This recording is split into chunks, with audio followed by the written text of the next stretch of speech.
Hello everyone, hope you all are in very good health. Today we would be discussing about the principles of management given by Henry Fayol. Henry Fayol was a Frenchman in the 18th century. He was a French industrialist who worked in a mining company, a coal mining company, and when he retired, the company was a leading coal steel company with a very strong financial background. He was famously known as the father of management studies and thoughts. He gave certain contributions to the society. Some out of them are: he made a clear distinction between technical and managerial skills. He identified the main steps in the process of management, which are considered to be the major functions of management, that is planning, organizing, staffing, directing, controlling.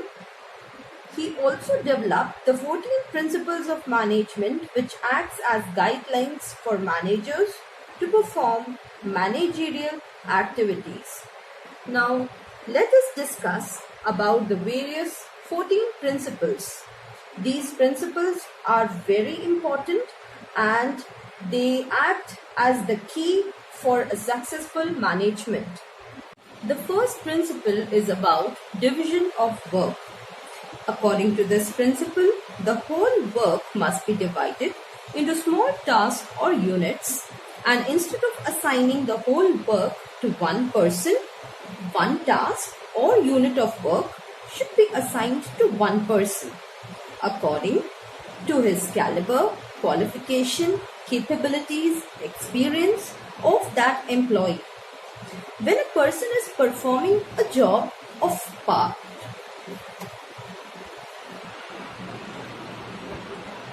again and again, he will become specialized or perfect in doing that, and his efficiency levels will also improve.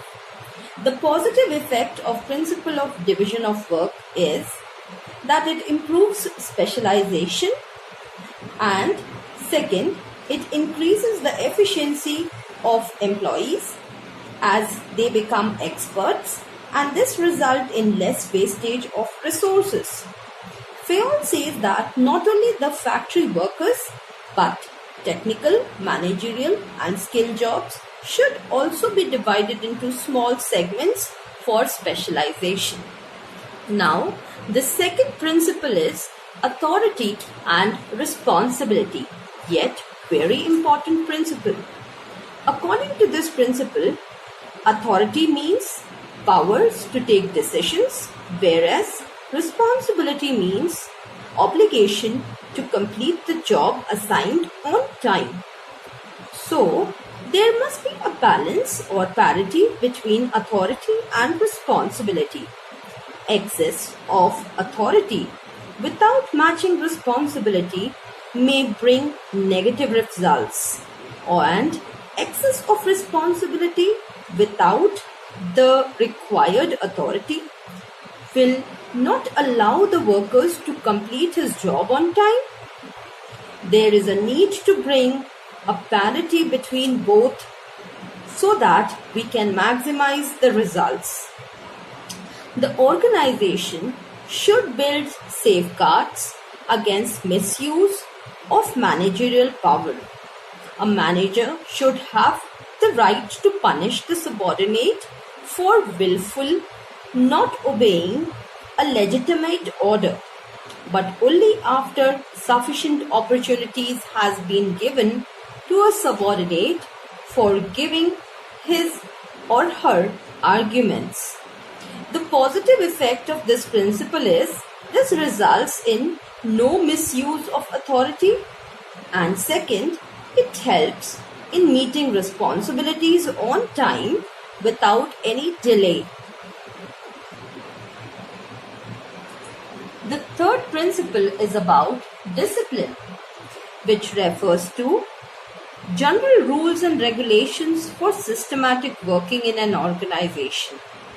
Discipline does not mean only rules and regulations, but it is also to develop commitment in the employees towards the organization and towards each other. Therefore, Fayol insists that discipline is required at supervisory as well as subordinate level. The disciplinary rules should not be applicable only on subordinates, but discipline requires good superiors at every level, clear and fair judgment between superior and subordinate, and judicious application of penalties. The positive effect of this principle is it results in systematic working in the organization and also improves efficiency.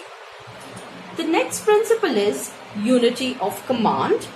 According to this principle, an employee should receive orders from one boss only because if he receives orders from more than one boss, it will result in confusion and chaos, and he will not be able to execute any of the orders. Moreover, he will be in a conflict on whose order to perform first and whose to do next. Thus, there should be one man and one boss. If there are more bosses, it can create problems of ego clashes among the superiors, as every superior wants his order to be executed first. The positive effect of this principle is no confusion in the minds of the subordinate and no ego clashes among superiors. It also improves the overall efficiency in working. The next principle is unity of direction. One head, one plan. That is, the efforts of all the members and employees of organization must be directed towards one direction, that is the achievement of common goal. If this principle is applied, it leads to coordination of efforts of all departments, all individuals and all divisions. Each department and a group having common objectives must have one head and one plan only. The positive effects of this principle is it helps in achieving organizational goals and efforts of all the employees get unified towards one direction only. This principle is related to functioning of organization as a whole or as a one unit. The next principle is regarding subordination of individual interest to general interest.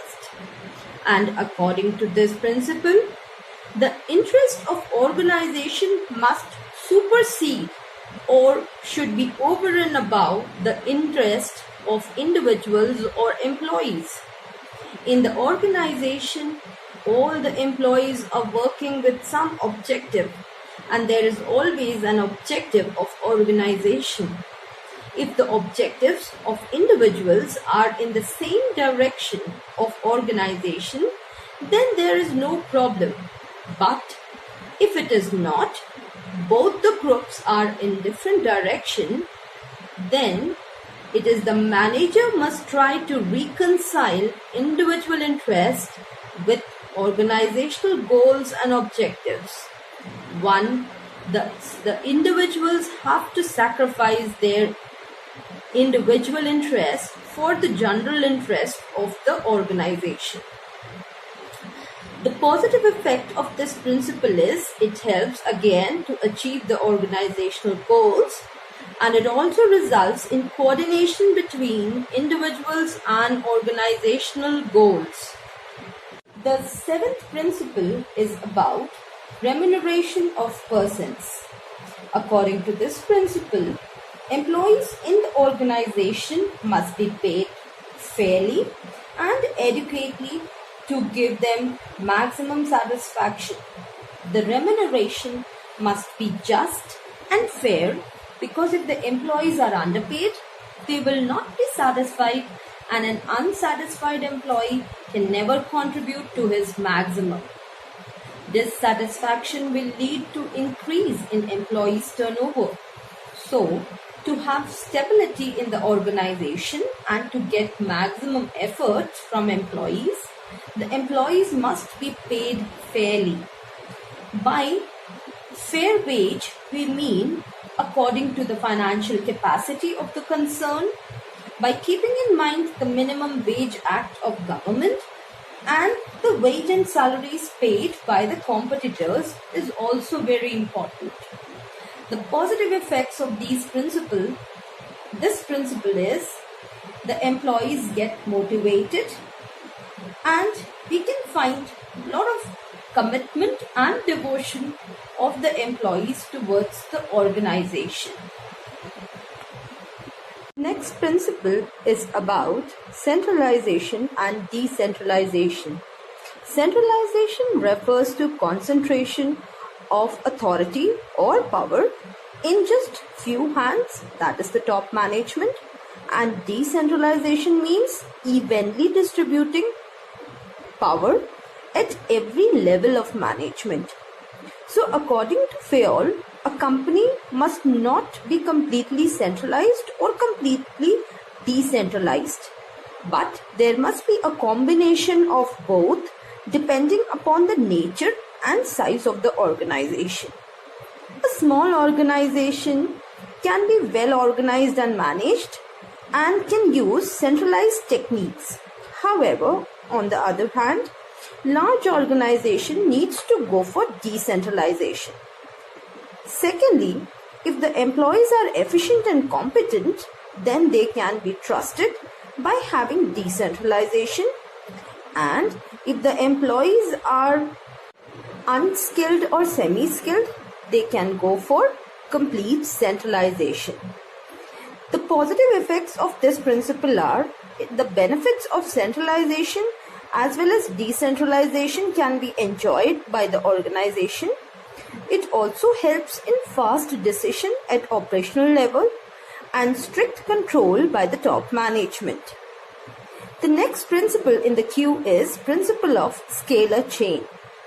Scalar chain means line of authority or the chain of superiors from the highest to the lowest rank. Fayol insists that the chain must be followed strictly in the organization. Every information must pass through every key of this chain and no skipping of any one key should be allowed. Sometimes following the scalar chain becomes a very long process.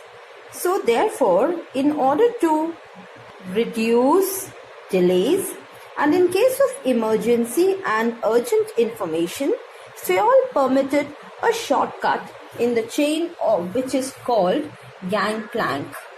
Gangplank permits direct communication between the employees working in different positions without following the scalar chain.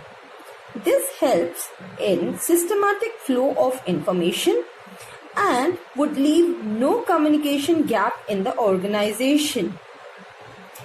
The 10th principle is about principle of order.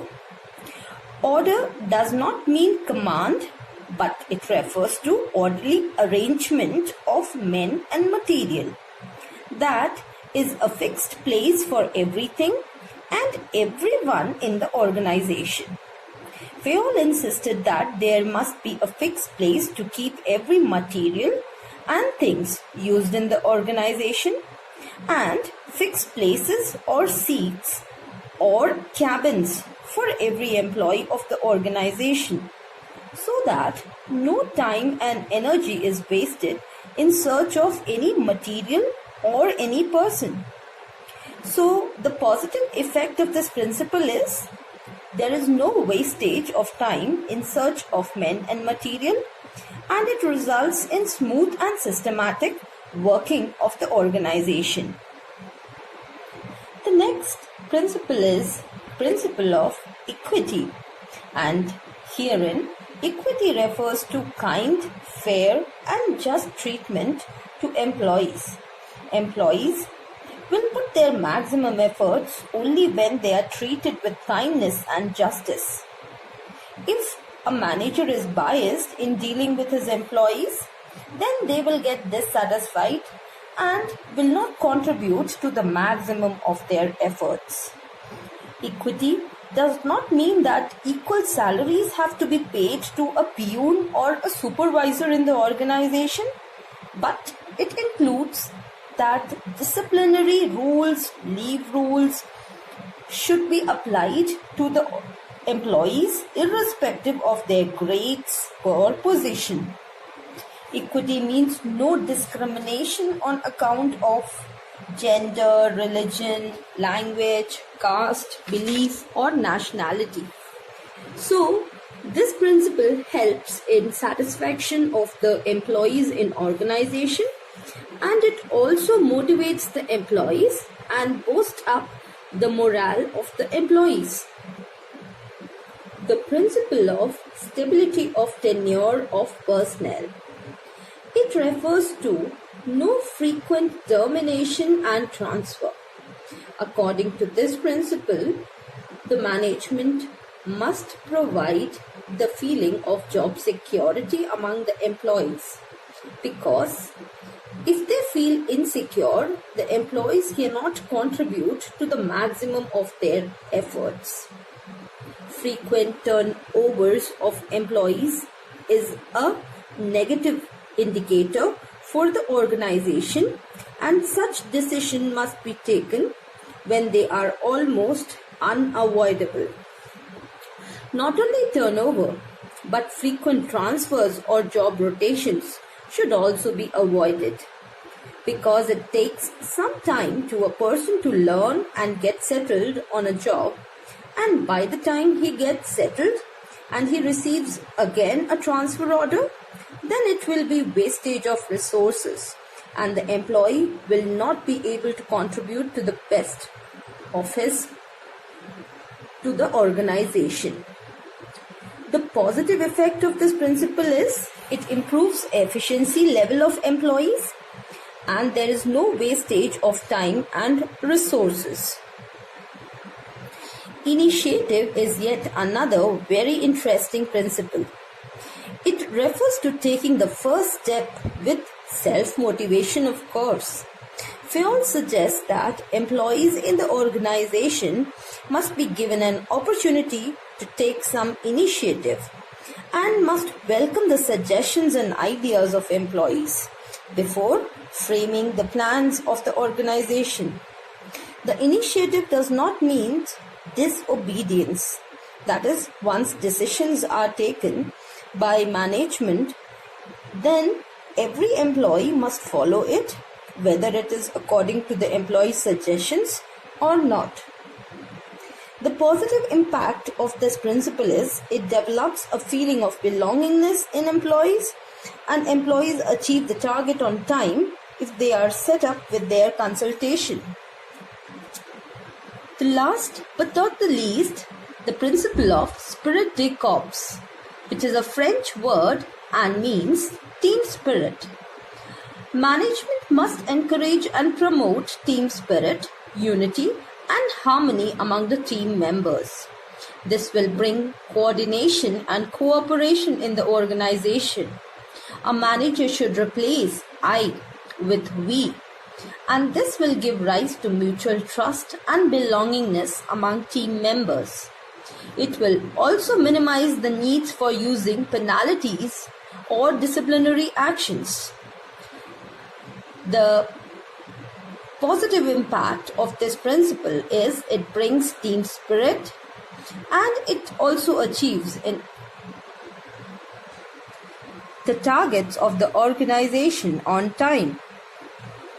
Hope all these 14 principles of management are clear and it would be utilized by all my students in their further studies and sphere of life. Thank you. Stay safe and take care.